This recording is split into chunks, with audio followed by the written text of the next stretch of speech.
So hello guys, कैसे हो आप सब लोग। होप सो सब लोग मज़े में हो। अच्छा प्रॉफिट तो नहीं बोलूंगा क्योंकि मार्केट जिस हिसाब से क्रैश दिखाया है, अब क्रैश ही बोलेंगे, अब करेक्शन नहीं बोलेंगे। रीजन बिहाइंड द सीन 26,400 से सीधा सीधा 23,600, तो समवेयर अराउंड राउंड फिगर अगर हम लोग ले लेते हैं तो 3,000 पॉइंट का लगभग लगभग ये करेक्शन नहीं है, ये थोड़ा सा क्रैश वाला सिचुएशन है। अभी एज ऑफ नाउ क्या सीन हो रहा है क्या नहीं होता है कि पूरी की पूरी चर्चा करते हैं इस वीडियो में। वीडियो शुरू करने से पहले मैं बता देता हूँ, securities market are subject to market risk. यहाँ पे कोई भी बंदा शॉर्ट पैसे कभी भी नहीं बना सकता। अगर एक बंदा प्रॉफिट करेगा तो दूसरा बंदा लॉस करना लाजमी है। और अल्टीमेटली आप ये चीज मान के चलो कि पैसा कमाने वाले इस बाजार से बहुत कम होंगे और लॉस करने वाले ज्यादा होंगे। डिस्क्लेमर देना बहुत ज्यादा जरूरी है क्योंकि आपको ये लग रहा होगा कि एक दिन में करोड़पति बन जाता है, वो चीज यहाँ पे नहीं है। यहाँ पे इन्वेस्टमेंट करते हैं और अगर हेजिंग करते हैं तो बैंक इंटरेस्ट से बहुत कई गुना ज्यादा इंटरेस्ट हम लोग यहाँ पे निकाल सकते हैं, लेकिन सावधानी बहुत ज्यादा जरूरी है। ठीक है, बात कर लेते हैं कि पिछले कुछ दिनों में सिचुएशन हो क्या रही है। क्योंकि पता क्या है कि कई बार यहाँ से बम आ रहे हैं वहां से बम आ रहे हैं। तो एक्चुअल में देखो, पहले वाले वीडियो में मैंने वैसे तो सारी चीजें कवर करके रखी है, लेकिन एज ऑफ नाउ अभी का क्या अपडेट है। तो लॉजिकली अगर मैं बताऊं, एज ऑफ नाउ मेरे को ऐसा लग रहा है वॉर जितना होना था ना, वो लगभग लगभग एट ए पीक मोमेंट पे। रीजन बिहाइंड द सीन अगर आप देखोगे कि पिछले 2-3 दिनों से ना आपको हमलों की रिपोर्ट्स आ रही है। इंडियन मीडिया को एक बार छोड़ देना, इंडियन मीडिया की हम लोग बात नहीं कर रहे, लेकिन ओवरऑल अगर देखोगे कुछ हमले वमले भी नहीं हो रहे, बातचीत चल रही है। और अगर एक बार हम लोग ऐसे देखें कि ईरान पे अगर हमला हुआ है तो ईरान वाले सीधा सीधा तो ऐसा मान लो कि भाई अगर सीधा ही सीधा सारा का सारा अगर कैंसिल हो जाए वॉर, या फिर ऐसा हो कि बोलते ना कि दोनों ने आपस में सुलह कर ली, तो वो थोड़ा सा रेस्पेक्ट की बात है। लेकिन इस बीच इंडिया के लिए नेगेटिव क्या हुआ है, पॉजिटिव क्या हुआ है, वो सारी की सारी चीज़ें मैं आपको अभी बता देता हूँ। ठीक है, मोटा मोटी इन लोगों की तरफ से बयान आ रहे हैं, ट्रंप अपनी राजनीति खेल रहे हैं, वहां से वो राजनीति हो रही है। इस बीच इन्होंने स्ट्रेट ऑफ हॉर्मोज को बंद कर दिया है। स्ट्रेट ऑफ हॉर्मोज अगर आपको नहीं पता कि क्या है तो वो मैं बता देता हूँ। वो एक रास्ता है सी रूट का, जहाँ पे अगर आप देखोगे तो 60% या 80% तक वर्ल्ड की जो क्रूड की सप्लाई है वो उसी रास्ते से हो रही है, यूएस वगैरह से। तो वो रास्ता ईरान ने अपने साइड से बंद कर लिया, जिसकी वजह से क्रूड के भाव आपको वहां पे देखने को मिले। दी वेरी फर्स्ट बात कर लेते हैं कि अभी टेक्निकल चार्ट क्या बोल रहे हैं निफ्टी में। आज जो टेक्निकल चार्ट आया है ना, जिस हिसाब से आज वनडे की मूवमेंट है, नीचे से आया शूटिंग स्टार। अगर ये शूटिंग स्टार परफेक्ट या कंफर्मेशन मिलता है तो यहां से 3,000 पॉइंट ऊपर भी दिख रहा है। लेकिन प्रैक्टिकली जो चीज मैं बता रहा हूं कि मेरे को क्या लग रहा है, एज ऑफ नाउ 3-4 दिन वार और चलने वाला है। जिस हिसाब से वो चलेगा तो एक बार 500-700 और 1,000 पॉइंट की डिप, 22,800 का लेवल एक बार लास्ट लेवल लग रहा है। उससे नीचे अगर मान लो पहले 22,800 आए और उसके बाद अगर वापस ब्रेकडाउन देता है तो बात अलग है। और क्रूड अगर यहां से और ऊपर चढ़ता है तो वो चीज, वो चार्ट सेंटिमेंट वो देख के आपको मैं बता पाऊंगा। लेकिन एज ऑफ नाउ 22,800, और वो भी आता हुआ नहीं लग रहा मेरे को। मेरा लास्ट जो बाइंग जोन है वो मेरे को ऐसा लग रहा है 23,371 के आसपास है। 23,371 आ गया या 23,300 के आसपास हो गया इंट्राडे मूव, इंट्राडे डिप। तो वहां पे बहुत बढ़िया बाइंग अपॉर्चुनिटी मिलेगी और वहां से अगर हम लोग देखेंगे तो एक शार्प रैली अपने को देखने को मिल सकती है, बशर्ते कंफर्मेशन आना जरूरी है। ठीक है, हालांकि मैं रिटेलर्स को यही बोलूंगा, नॉर्मल अगर आप अभी काम कर रहे हो आपको बाय ऑन डिप्स की स्ट्रेटेजी बनानी चाहिए, क्योंकि अभी आप जितना पैसा लगा सकते हो ना वो आपको रिटर्न बहुत जल्दी देने वाला है। अगर स्टॉक मार्केट में आप आए हो तो ये तो है नहीं कि आपको कल का कल यार पैसा कमा के निकलना है। समय दो। किसी भी चीज में अगर काम कर रहे हो ना तो वहां पे समय देना बहुत ज्यादा जरूरी है। क्योंकि क्या होगा ना कि यार हम लोग बाय ऑन डिप्स पे चल रहे हैं, हर भाव की चीज अपने पास आ रही है। मार्केट हमेशा से ही मंदा नहीं रहेगा। 2020 के बाद अगर देखोगे 2024 की जो रैली एकदम टॉप का भाव था बॉस, अगर वहां से अगर हम लोग देखें तो थोड़ा करेक्शन तो बनता है। ठीक है, वो 4 साल की रैली है तो 2-3 साल का यार ये पीरियड भी एक जरूरी है, क्योंकि इस बीच अपने को माल डिस्काउंट भी मिलता है। एसआईपी में रिटर्न कैसे आएगा, अब जो झड़ने वाले हैं वो झड़ जाएंगे। रिटेलर वैसे भी मार्केट से शांत हो गया। अगर हम लोग आईपीओ को भी देखें तो 30 से 40 हजार लोग आईपीओ सब्सक्राइब कर रहे हैं। मतलब आईपीओ में भी छंटनी हो चुकी है, रिटेलर फंस चुका है। रिटेलर मार्केट में है नहीं, सिर्फ ट्रेडर और इंस्टीट्यूशनल ट्रेडर है। चार्ट इतने बढ़िया लैंग्वेज दे रहा है ना कि डेली का डेली अच्छा खासा पैसा बन रहा है। अब पहले चीज ये बता देता हूं, क्रूड का क्या सीन लग रहा है। क्रूड में जिस हिसाब से आज ऊपर से सेलिंग आई है, और क्रूड का मेरा टारगेट जो था वो टारगेट हिट हो चुका है $114 का, जिस हिसाब से हम लोगों ने बात करी थी। अब $114 के बाद अगर हम लोग देखें, मैक्सिमम अपसाइड की जो पोटेंशियल मेरे को दिख रही है 10% की अपसाइड पोटेंशियल है। 10 या 20% मान लेते हैं। ठीक है, 12,000, 13,000, 12,500 से ऊपर जाता हुआ एज ऑफ नाउ नहीं लग रहा। ठीक है, लेकिन वहां से जो सेलिंग प्रेशर आएगा ना ये मान के चलो वहाँ से अगर जिस हिसाब से मैं चार्ट देख रहा हूँ और मेरे को मैं अगर सही हुआ, देखो चार्ट चेंज हो गया तो मेरा व्यू चेंज हो जाएगा, लेकिन एज ऑफ नाउ जो चीज़ मेरे को दिख रही है, अगर वहाँ से जैसा मैं सोच रहा हूँ तो $40 क्रूड आना चाहिए, जो इंडियन करेंसी में कहीं ना कहीं अगर देखोगे 4600 के आसपास वापस क्रूड के भाव आने चाहिए वहाँ से। तो वो एक मेरा चीज़ यहाँ पे रह रहा है, ट्रेडिंग नहीं करनी बिल्कुल भी, क्योंकि अगर वॉर एस्केलेट होता है और अगर आपने ट्रेडिंग करी तो भगवान मालिक है बॉस, बिना हेजिंग कोई काम मत करना, हेज करोगे बहुत लंबा पैसा बनाओगे। अब बात कर लेते हैं क्रूड की ट्रेड जो मैंने 7000 के भाव पे दी थी, लगभग 7200 के आसपास का क्रूड था, 2 अपर सर्किट लगने के बाद 20% उछाल आने के बाद मैंने आपको ट्रेड दी थी ग्रुप में। मैंने ग्रुप में क्या ट्रेड दी थी, 7100 का पुट ऑप्शन मैंने बाय करवाया था और 7200 का कॉल ऑप्शन मैंने बाय कराया था, एक 500 रुपए के भाव पे, एक 550 रुपए के भाव पे। अगर वो चीज देखोगे वो हम लोगों ने आज एग्जिट करी है, 7200 की कॉल जो थी वो हम लोगों ने 3600 के भाव पे एग्जिट करी है, और 7100 की जो हम लोगों ने पुट ले रखी थी वो भी 58 रुपए पे, तो वो भी हम लोगों ने एग्जिट करी है। तो कहीं ना कहीं जहां पे 1,05,000 का इन्वेस्टमेंट था, वहां से इन्वेस्टमेंट का ऐसे समझ लो रिटर्न आया 2,70,000 का, कैलकुलेट कर लेना 100 बैरल के हिसाब से। अगर किसी ने क्रूड ऑयल एम में काम किया तो वो 10 बैरल के हिसाब से भी, जहां पे इन्वेस्टमेंट अगर 10,500 लगाया तो वहां पे ऐसा समझ लो कहीं ना कहीं 27,000 रुपए का रिटर्न वहां पे भी निकला है। ठीक है, तो वो चीज होगी। अब क्रूड में क्या होगा, क्रूड में मेरे को $40 का मेरा टारगेट बन रहा है, अनलेस एंड अनटिल की वार एस्केलेट ना हो और जिस हिसाब से सिचुएशन चल रही है वो सिचुएशन चले। अगर वापस कुछ अगर ऐसे मान लो न्यूज़ बेसिस पे अभी ज़्यादा है, अगर न्यूज़ कुछ नेगेटिव न्यूज़ आती है तो क्रूड यहाँ से भी एक बार का जंप दिखा सकता है। ठीक है, अब क्रूड के सेंटीमेंट से अगर मार्केट को लिंक करोगे तो पहली बॉस मैं आपको ये चीज़ बता देता हूँ, क्रूड से मार्केट का कोई लेना देना नहीं है। अगर कोई बंदा सोच रहा है ना कि क्रूड बढ़ेगा तो मार्केट घटेगा, तो एक बार जस्ट कोविड के बाद का इतिहास देख लेना, क्रूड वहाँ पे $77 के आसपास था, $77 था तब भी मार्केट पीक पे था। ठीक है, लॉजिकल रीजनिंग बताता हूँ, लॉजिकल कनेक्शन बताता हूँ। क्रूड अगर अच्छा है, क्रूड अगर बढ़ा हुआ है तो मैं उसको अच्छा मानता हूँ, क्योंकि क्रूड बढ़ेगा, इन्फ्लेशन बढ़ेगा तो इंटरेस्ट रेट है वो कट होगा, इंटरेस्ट रेट कट होगा तो वो मार्केट के लिए बेनिफिशियल होगा, और अगर महंगाई बढ़ रही है तो लोगों को कमाने की जिज्ञासा भी बढ़ेगी। अब रही बात दूसरी, अब कौन से सेक्टर परफॉर्म करेंगे और कौन से सेक्टर में हम लोगों को इन्वेस्ट करना चाहिए। देखो क्या होता है ना कि एक तो वार प्रूफ अगर आप देखोगे कि जिन पे कोई भी असर नहीं पड़ता, पहली कंडीशन तो ये है कि वो आपको मिलेंगे स्टॉक्स जैसे एफएमसीजी हो गया, फार्मा हो गया, डिफेंस हो गया, ये सब वॉर प्रूफ है।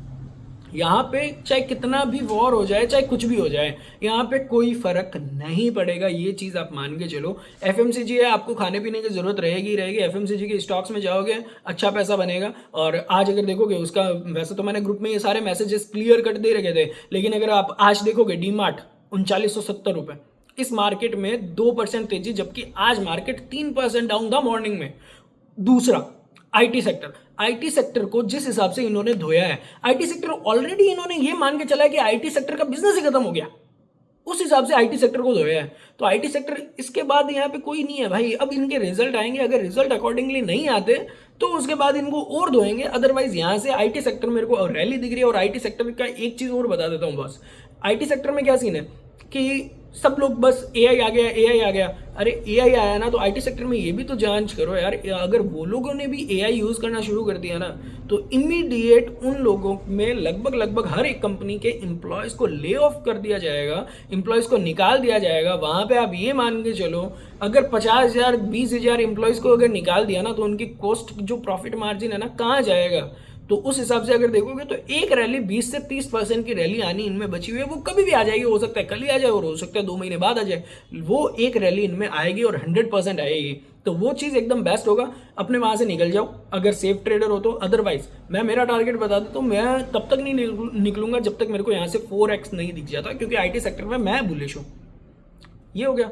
दूसरा अगर देखोगे रिलायंस ने जो बॉटम बनाया है वहां से जो वॉल्यूम आया है, अगर आप आज की डेट में वॉल्यूम ब्रेकआउट देखोगे रिलायंस में 1420 1425, और जिस हिसाब से ग्रीन की क्लोजिंग आई है रिलायंस ने और आईटी सेक्टर ने पूरा मार्केट संभाला हुआ था। अगर रिलायंस और आईटी सेक्टर और अगर 1% टूट जाते ना तो बाय गॉड जो निफ्टी में आपको कोराम देखने को मिलता ना, आज की डेट में 22,800 निफ्टी दिखाता मैं आपको। लेकिन रिलायंस और आईटी सेक्टर ने जिस हिसाब से मार्केट को कंट्रोल किया तो मार्केट में अभी भी जान है लोग। और एक चीज और बताता हूँ, जब हर कोई बंदा बोले ना मार्केट से निकल जाओ, मार्केट से निकल जाओ, मार्केट से निकल जाओ, वो बेस्ट टाइम होता है मार्केट में घुसने के लिए। बशर्ते अगर आप ट्रेडर हो, हैज के बगैर काम मत करो। I request you all, reason ये आप समझ लो यार, नुकसान आप करते हो, दुखता हम लोगों को है। जब भी किसी भी बंदे का मैसेज आता है ना कि भैया यार इतना नुकसान करके बैठे हैं, इतना यार, वो बहुत ज़्यादा ऐसा मतलब लाइक अच्छा भी नहीं लगता। तो हैजिंग करोगे तो नुकसान नहीं होने वाला।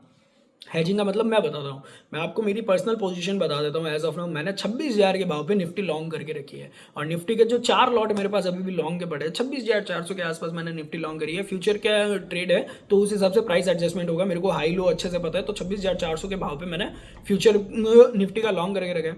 लेकिन उसके साथ मैंने 28,000 की पुट लेके रखी थी। 28,000 की पुट 30 जून की एक्सपायरी की, जो मेरे को लगभग 2,000 के आसपास मिली थी। 2,000 पॉइंट मेरे को वहाँ मिल गए। लेकिन वहाँ पे अगर आप देखोगे भाई साहब, बहुत बढ़िया डिस्काउंट भी मेरे को मिल रहा था उस वक्त, क्योंकि अगर 28,000 से हिसाब से आप उस हिसाब से कैलकुलेट करोगे तो प्रीमियम ज़्यादा होना चाहिए था, लेकिन प्रीमियम कुछ लग नहीं रहा था, हैज बन गया। अब जैसे ही निफ्टी 23,000, अगर आज देखोगे 23,800 आई है, मैंने आज 28,000 का प्रॉफिट बुक कर लिया पूरा का पूरा। 28,000 का जो पुट मैंने ले रखी थी उसको मैंने प्रॉफिट बुक कर लिया, और जो निफ्टी लॉन्ग करी हुई थी वो है जैसे कि जैसे पड़ी हुई है, और उसके बदले 25,000 की पुट मैंने फिर भी खरीदी है, क्योंकि वो मेरे को डिस्काउंट में मिल रही थी।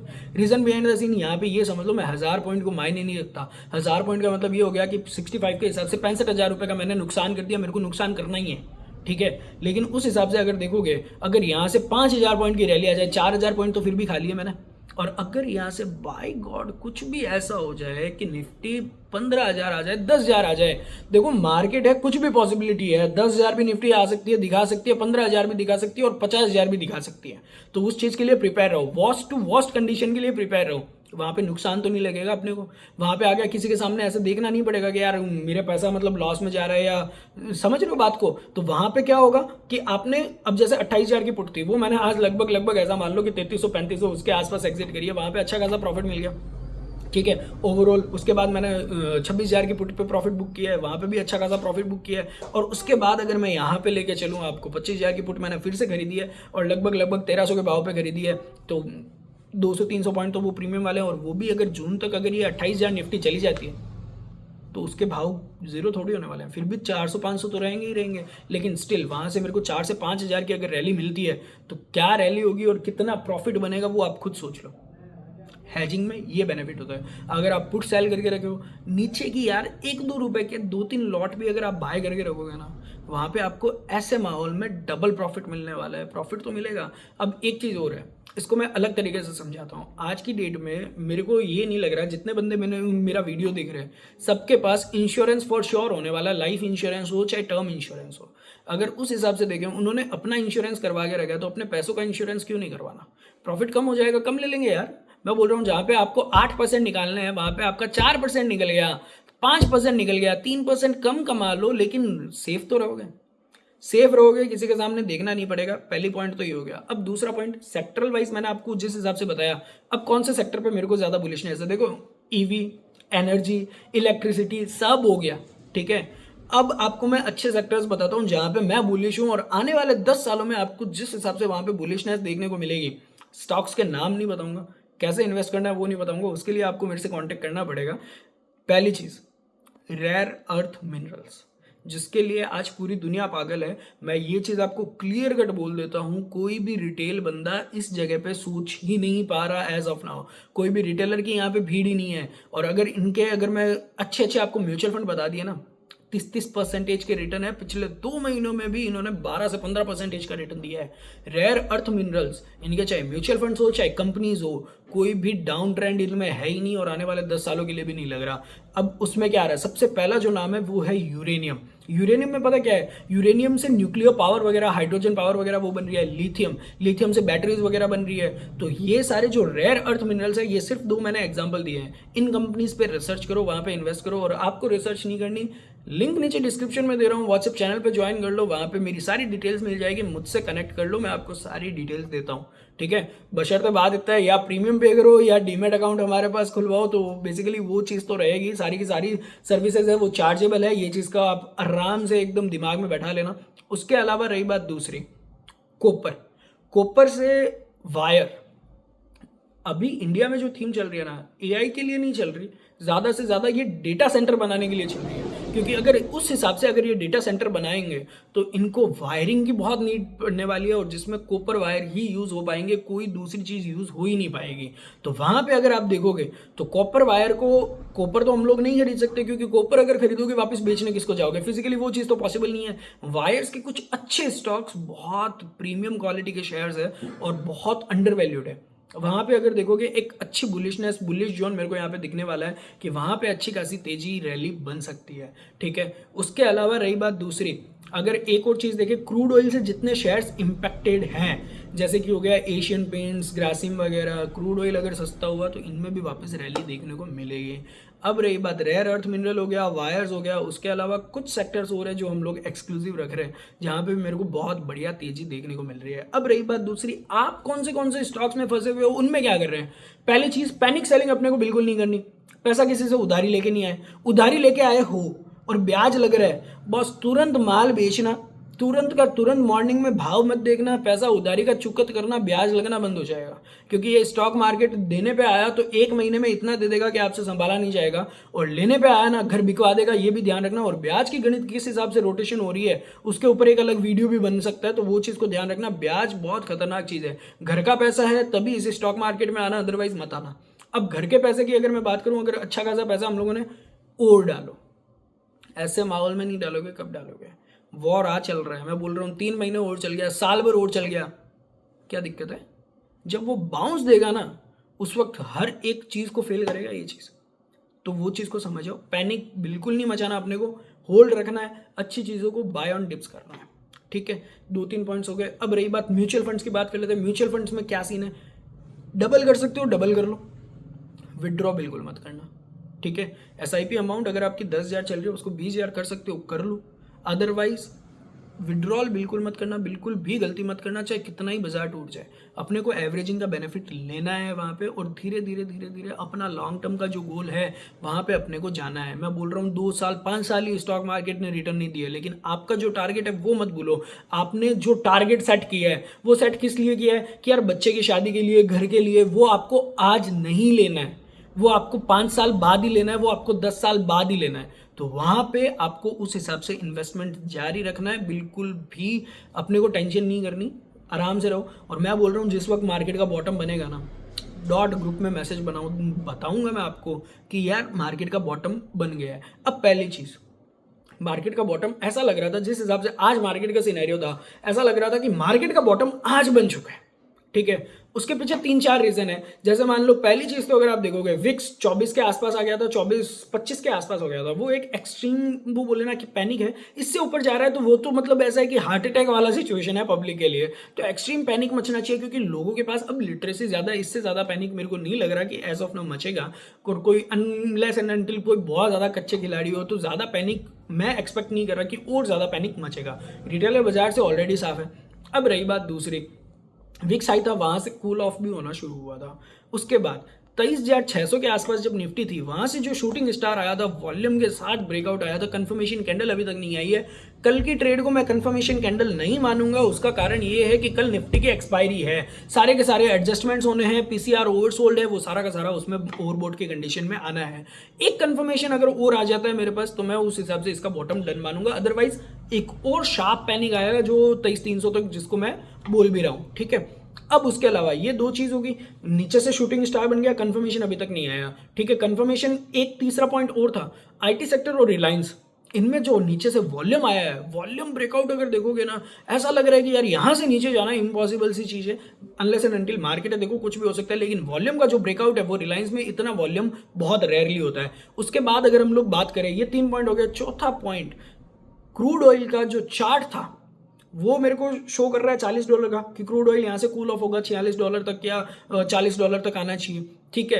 अनलेस एंड अनटिल फिर से कुछ मेजर एस्केलेशन ना हो जाए, ठीक है। अब एक जो 5वां पॉइंट है जिसको मैं वेट कर रहा था, PCR ओवरबॉट कंडीशन। अगर आज PCR 1.2 या 1.4 आ जाता तो मेरे लिए वो सबसे बड़ा कंफर्मेशन होता कि मैं ऐसा बोलता कि स्मार्ट मनी एंटर हो चुका है। यहाँ से 5,000 पॉइंट 3,000 पॉइंट एक तरफी रैली है। आपको अगर आप शॉर्ट हो ना, आपको लॉन्ग करने का मौका नहीं देगा वो चीज़, ठीक है। वो PCR ओवरबॉट की कंडीशन में आया नहीं। बेसिकली सिचुएशन क्या होती है वो समझा देता हूँ। वीडियो थोड़ा सा लंबा हो रखा है, लेकिन सिचुएशन फिर भी आपको समझा देता हूँ। क्या होता है ना कि PCR अगर ओवरबॉट आ जाता है और मार्केट स्टिल नेगेटिव जोन में है, तो उसमें क्या होता है ना कि रिटेल पब्लिक पुट बाय कर रही है, कि उनको ये लग रहा है कि कल मार्केट और गिरेगा। और रिटेलर्स को ही ट्रैप करना है दादा, और किसको ट्रैप करोगे? रिटेलर्स का ही पैसा हम लोगों को खाना है। जो बंदे बिना सोच समझ के एक दिन में करोड़पति बनने आ रहे हैं ना, उनका ही पैसा तो अपने को लेना है। अल्टीमेटली उसमें भी चार्जेस कितने लग रहे हैं, वो चार्जेस पे ऑफ करने के बाद अपने को पैसा बना रहे हैं। समझ रहे हो चीज़ को? तो अगर रिटेल मनी एंटर होता तो पीसीआर और ये अपना 1.2 1.4 आ जाता, जो मतलब ऐसा बोलता है कि पुट बहुत ज़्यादा रिटेलर्स ने बाय करके रखी है, तुरंत हम लोग कॉल में आ जाते हैं। लेकिन पीसीआर स्टिल ओवरसोल्ड है, तो रिटेल में वो एक्सट्रीम पैनिक नहीं मचा है, तो उसकी वजह से थोड़ा सा एक कंफर्मेशन मैं आज का वेट कर रहा हूँ। तो आज वो कंफर्मेशन आया नहीं है, जैसे ही वो कंफर्मेशन आएगा व्हाट्सएप ग्रुप में मैं आपको वो सारी की सारी चीज़ें बता देता हूँ। उसके अलावा रही बात दूसरी, आज जो सेडेमेक का आईपीओ है, बस लिटरली बता रहा हूँ, ऐसी कंपनीज एक बार लिस्ट होने दो, लिस्ट होने के बाद मार्केट सेंटीमेंट सही होने दो। अगर मार्केट सेंटीमेंट आज सही होता ना, ये सेडेमेक का आईपीओ आपको नहीं मिलता, ये आप मेरे पे भरोसा कर सकते हो, क्योंकि इतना बढ़िया क्वालिटी का है ना ये शेयर। इसके ऊपर मैं proper detailed video for sure है बनाऊंगा, कंपनी क्या काम कर रही है, फ्यूचर कैसा लग रहा है इसका। बट मार्केट सेंटीमेंट सही नहीं है, जिसकी वजह से क्या है कि इसकी ये हालत होगी। लेकिन म्यूचुअल फंड ने भर भर के पैसा डाला है, इतना पैसा डाला है ना इस मार्केट में, जो मतलब लाइक वैल्यू ही नहीं कर सकते हम लोग उस चीज़ को। लेकिन रिटेलर नहीं है, सबसे बेस्ट मौका है। और मैं लिटरली बोल रहा हूँ, अगर एचएनआई अल्ट्रा एचएनआई लोग है, अभी मार्केट में बेस्ट टाइम है आपका एंट्री लेने का, क्योंकि यहाँ पे रिटेलर नहीं है। जब रिटेलर आ जाता है उस वक्त आपको आईपीओस के अलॉटमेंट नहीं मिलते, अच्छे स्टॉक्स अच्छी वैल्यूएशन पे नहीं मिल पाते।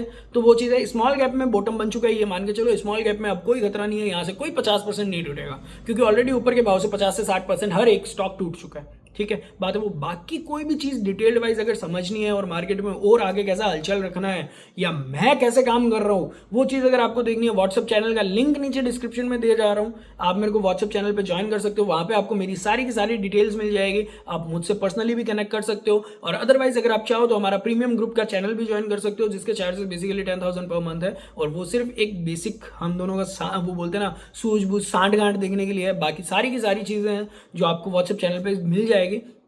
मैसेज करो, डीएम करो, व्हाट्सएप चैनल ज्वाइन करो, आपको बहुत सारी चीज़ें ऐसी सीखने को मिलेगी जो आपने सोची भी नहीं होगी। और मार्केट कितना बढ़िया पैसा देता है वो चीज़ आपको हम बताते हैं कि कैसे पैसा बनता है। इसके साथ बाय बाय, टेक केयर और इन्जॉय करो, पैसा डालते रहो। अब पैसा डालोगे तो वो एकदम बेस्ट है। इससे नीचे 10% और मिले तो मैं बोल रहा हूँ और पैसा डालो।